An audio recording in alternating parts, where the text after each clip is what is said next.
বর্ষাকাল তো চলেই এসছে আর চারিদিকে দেখো দোকানে চারাগাছের ভিড় আর মানুষেরও ভিড়।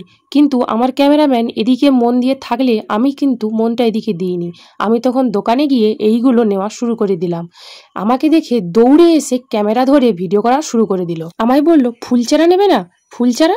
আমি বললাম ওসব থাক, আগে একটু খাওয়া দাওয়া হয়ে যাক। খাওয়া দাওয়া মানে একটু টক ঝাল মিষ্টির ব্যাপার তো থাকবেই, কারণ চারিদিকে বৃষ্টির ওয়েদার যে, একটু নোনতা না হলে এই খাওয়া দাওয়াটা ঠিক জমে না। আচ্ছা, কোথায় গিয়েছিলাম আগে সেটা বলি। গিয়েছিলাম আমি নন্দীগ্রাম। এটা হলো নন্দীগ্রাম মার্কেট, জানকীনাথের মন্দিরের ঠিক সামনে। অনেকগুলো এখানে চায়ের স্টল দেখতে পাবে, তার মধ্যে এই দোকানটা একটি।